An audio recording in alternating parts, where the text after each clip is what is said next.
Hey there. It's another beautiful day. I'm guessing you came here to watch some stuff. Let's do it. Wicked facts about Scythians, Spartans' enemies. The savage Spartans were no worse than some of their enemies, such as the Scythians. The historian Herodotus described the horrors of the Scythians. In a war, it is the custom of a Scythian soldier to drink the blood of the first man he kills. The heads of all enemies in battle are taken to the king. A head represents a token which allows the soldier a share in the loot. No head, no loot. He strips the skin off the head by making a circular cut round the ears and shaking out the skull.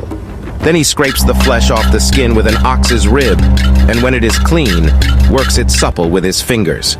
He hangs these trophies on the bridle of his horse like handkerchiefs and is very proud of them.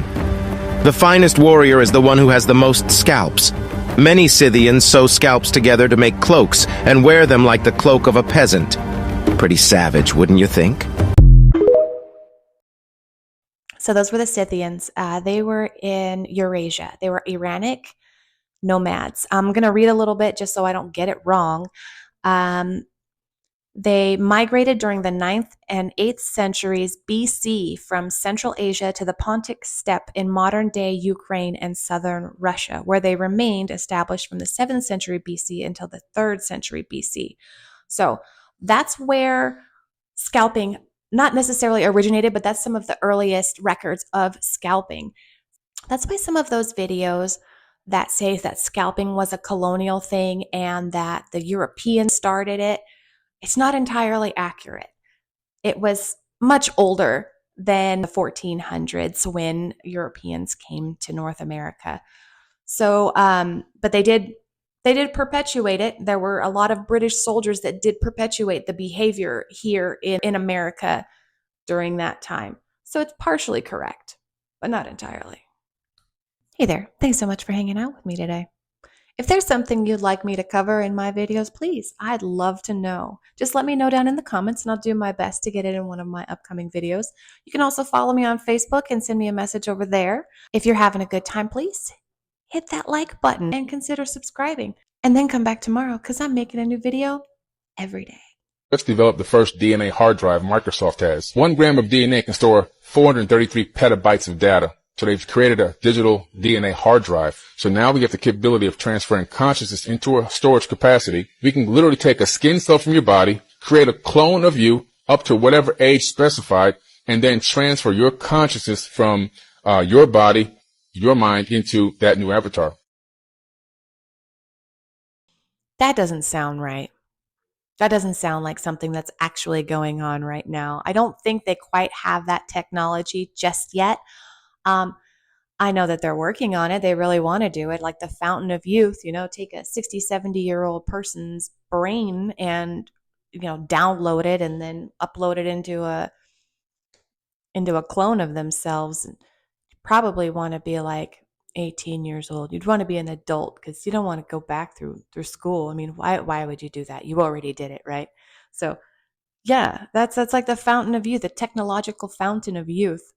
But I think we're way far off from that happening just yet.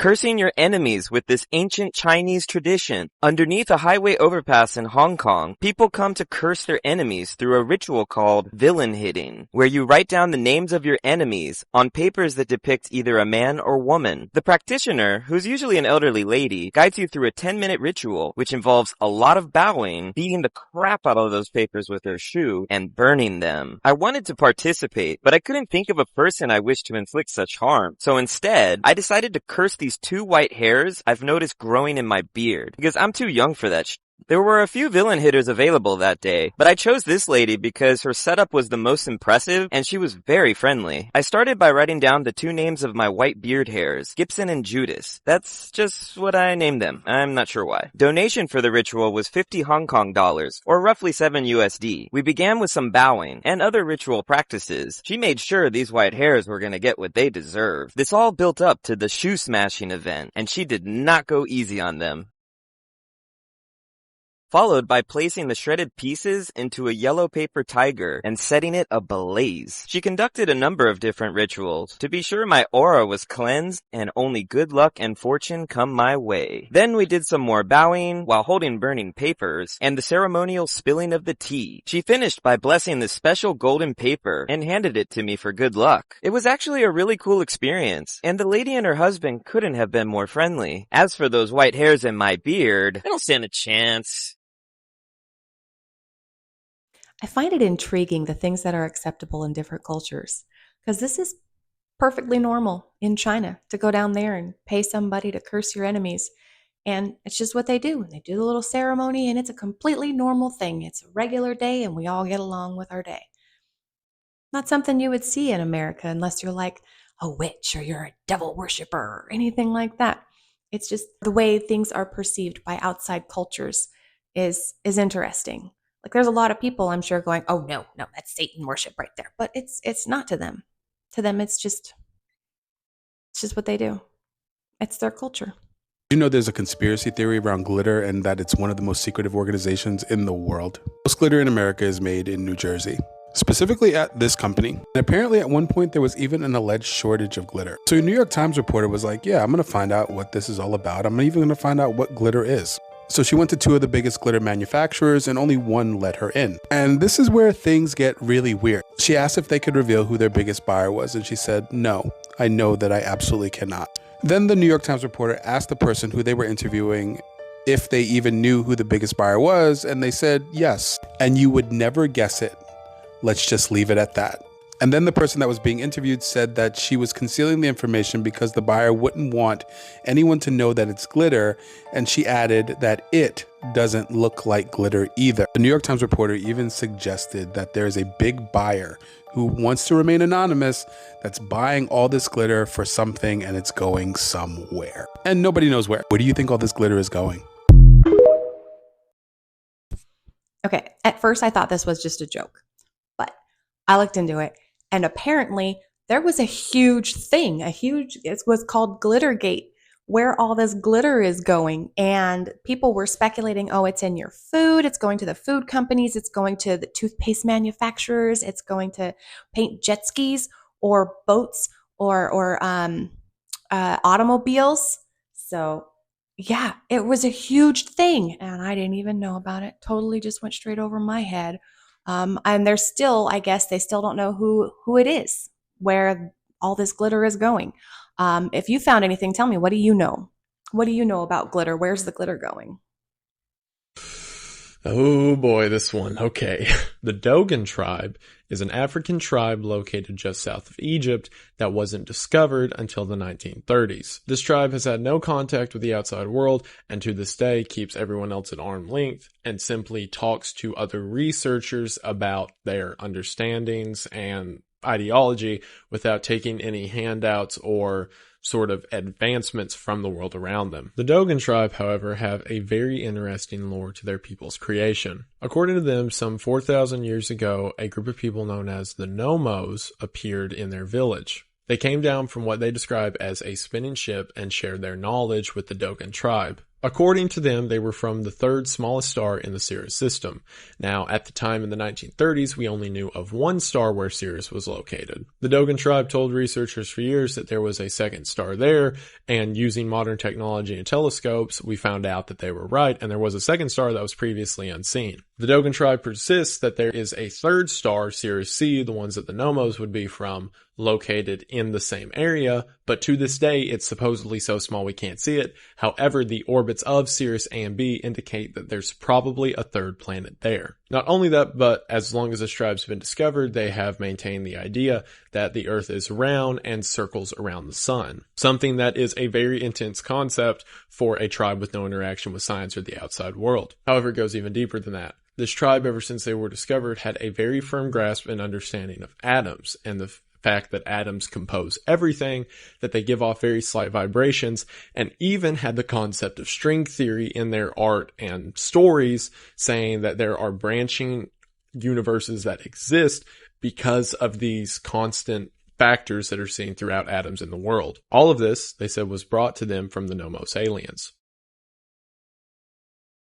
Yes, I totally buy it. I am on board with that. That is an alien story that I can definitely hitch my trailer to. So, this is only 90 years ago. And that's freaking cool that they had all of this information and it was in their drawings and whatnot about these stars that we have no clue about. But now we're like, hey, they're freaking right. How is that possible? Aliens. Yeah. I love aliens. The steak you order at a restaurant held together by glue. Ever heard of meat glue? It's a controversial food additive, often referred to as TG or transglutaminase. It's used to glue cheaper cuts of meat to look like one large piece. And we got our hands on it to test out. The USDA claims it's safe, but there are still concerns. One is legit and the other was pieced together using meat glue.